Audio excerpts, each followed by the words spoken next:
Recently, CGTN, which according to a warning on YouTube itself is a television station controlled by the propaganda department of the Chinese Communist Party itself, created an anti-racism propaganda video in English and targeting American children.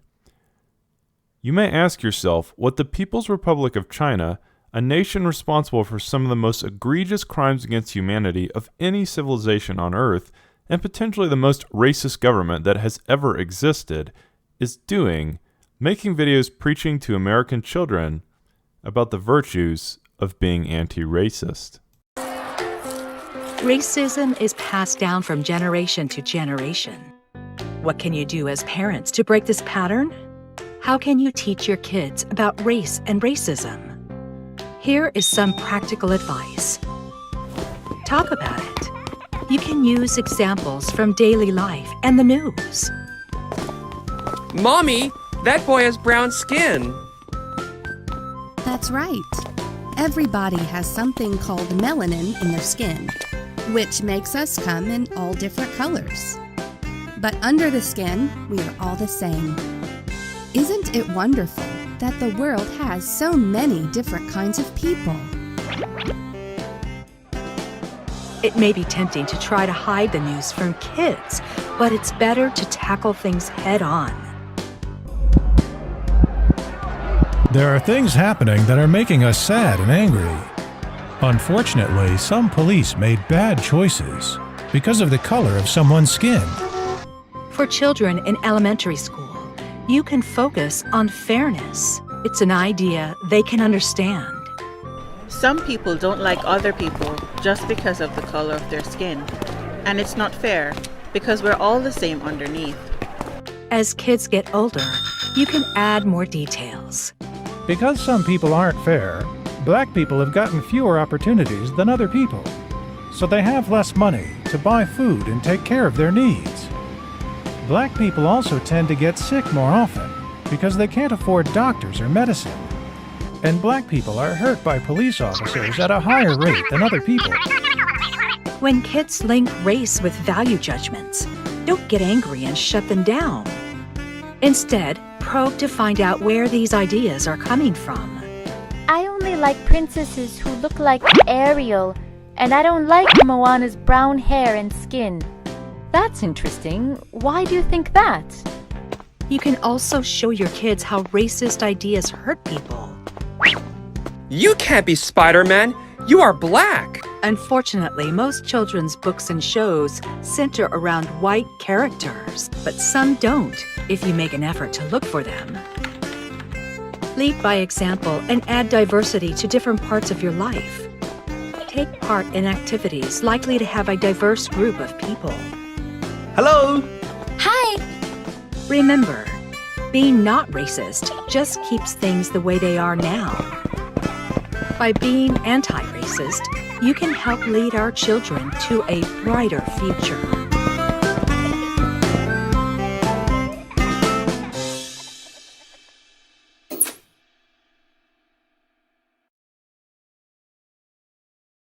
The Chinese Communist government's treatment of the Uyghur Muslim minority in their country has been labeled as the worst treatment of any group of people in the history of humanity, worse even than the way that Jews were treated during the German Holocaust. So on what grounds does the Chinese Communist Party justify creating videos targeting American children to teach them about the virtues of anti-racism and critical race theory? The answer is obvious. The Chinese government sees anti-racism and CRT for what it is, a tool to destabilize American democracy. It's a communist ploy designed to brainwash our children into believing things that will ultimately tear our country apart. So far, it's been very successful. Several Asian immigrant parents who moved to the U.S. from China and who survived through Mao's Cultural Revolution have come out to sound the alarm bells and to warn Americans of the disturbing similarities between the culturally subversive identity politics used in Mao's communist China and the critical race theory and anti-racist indoctrination taking place in American schools today. As they observe, the similarities between critical race theory and Marxism are staggering. I've been very alarmed what's going on in our school. You are now training our children to be social justice warriors and to loathe our country and our history. Growing up in Mao's China, all this seemed very familiar.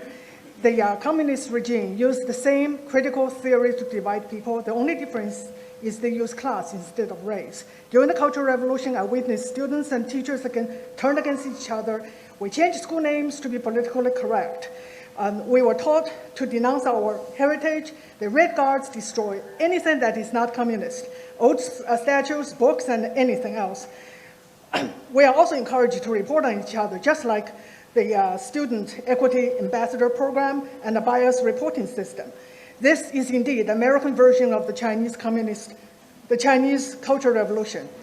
The critical race theory has its roots in cultural Marxism. It should have no place in our schools.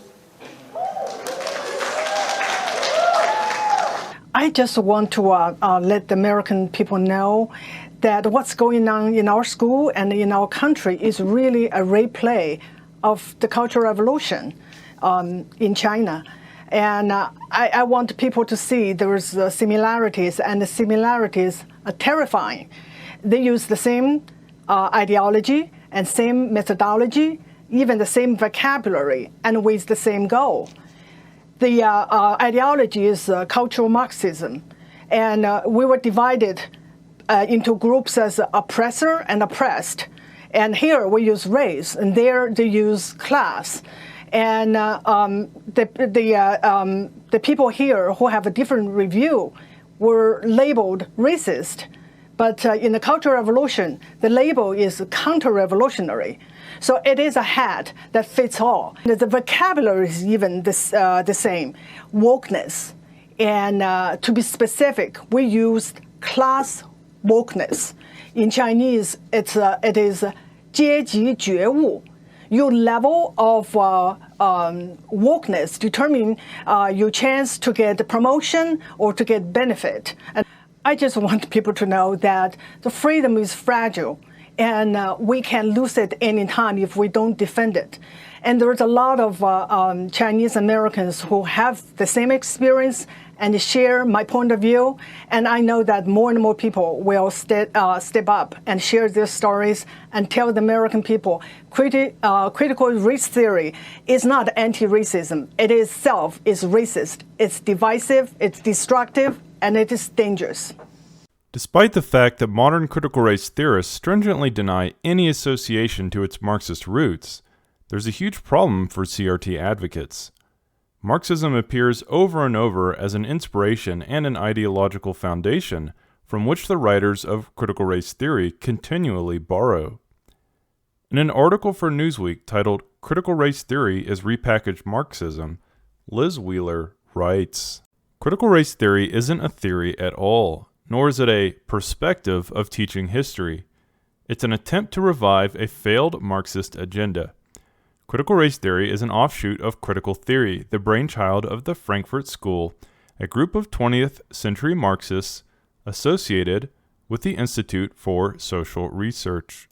In 1937, Max Horkheimer of the Frankfurt School wrote a manifesto about critical theory, in which he claimed that when examining society, people cannot reason objectively. In classic Marxist fashion, critical theory divides everyone in society into classes of oppressed and oppressors, but posits that the so-called oppressed stand in the way of revolution when they adhere to the societal belief system and cultural norms of their so-called oppressors. Therefore, the cultural institutions that stand in the way of the Marxist revolution must be destroyed through relentless criticism, hence the name critical theory. This is crucial because by the 1930s, Marxists were realizing that Karl Marx's vision of a worker-led revolution wasn't going to sweep the West. Since a worker-led revolution wasn't happening, they needed another oppressed class to serve their purpose. That purpose was to tear down Western institutions that stood in the way of revolt and stage a Marxist revolution. Using racial minorities as their new vanguard would be brilliant.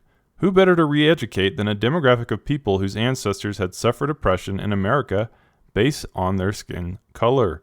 Who better to paint as victims of a belief system of the, quote, oppressors, and to claim that the only way to liberation was to demolish the institutions of the oppressors? We should reject critical race theory's reduction of people to the color of their skin. It's a tool with a dangerously clear purpose to impose simple, unadulterated Marxism in the United States of America. We must overwhelmingly reject it in its entirety on the basis of what it really is. I'm Tang Williams. I'm a Chinese immigrant born and grew up during the Mao's Cultural Revolution. A Chinese immigrant warning on critical race theory. So the number one similarity that the development of the quasi-religious following of our Zionist youth devoted to this kind of a destruction of what is old to advance that which is new. Whereas Mao called for traditional Chinese culture to be destroyed, and the critical race theory called for dismantling system of oppression. So how do you define the old is subjective. How do you define oppressive is also subjective. And the second similarity, both movements are chaotic and violent, very destructive. And police were told in China that time not to enforce laws and not to stop the violence. And local government broke down. And today, when I hear the Marxists, the young people who follow those Marxists, trained Marxists, calling for defund the police. But what does the Black Lives Matter organization actually stand for? To find out, look no further than their leaders, Alicia Garza, Opal Tometi, and Patrisse Cullors. Here's Cullors in a revealing 2015 interview. We actually do have an ideological frame. Myself and Alicia in particular are trained organizers. We are trained Marxists. One of the things that we're demanding is the funding over 5 years to the complete abolition. So we don't want to see any police in our community over the course of those 5 years. We need to dismantle the police force. So who is going to protect the regular common folks who are at the risk of the violence?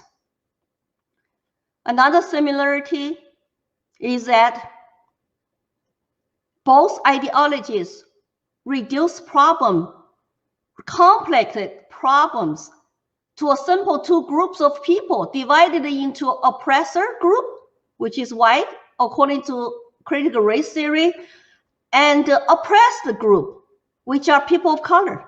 There are a couple of things that are being taught. One is that if you're white, you're an oppressor. If you're black, you're oppressed. Do you want your 8-year-old taught that? Especially when it involves separating students out into what are called affinity groups. What a oh, hell no. Shifty. Hell no. It's the only answer I have to that. Don't buy into those kind of rhetorics, narratives, Marxist talking points. Our young people don't know the history because government schools do not teach them real history. They don't know what happened in China. They don't know how many millions people died under communism, and they want equity. Equity is a Marxist term. Do our children know that? And racial equity is what? It's another name for oppressed versus oppressors. Marxist ideology. Read the Communist Manifesto, that you will recognize some of those terms. I've been in this country for a while. I thought that the spirit of American individualism would resist the sirens of songs of Marxism, Maoism that I left behind. I was naive. It once again come back with a different name, as it always does, and now threaten to poison America, my refugee, my new country.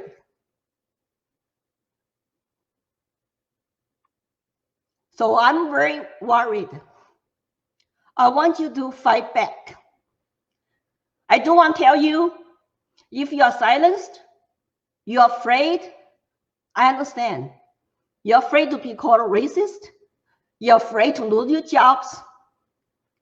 But if you don't speak up, especially people who know this. It's not true. You are afraid, but it will not matter near the end. They will come after all of us. So it's time to take this warning from a Chinese immigrant.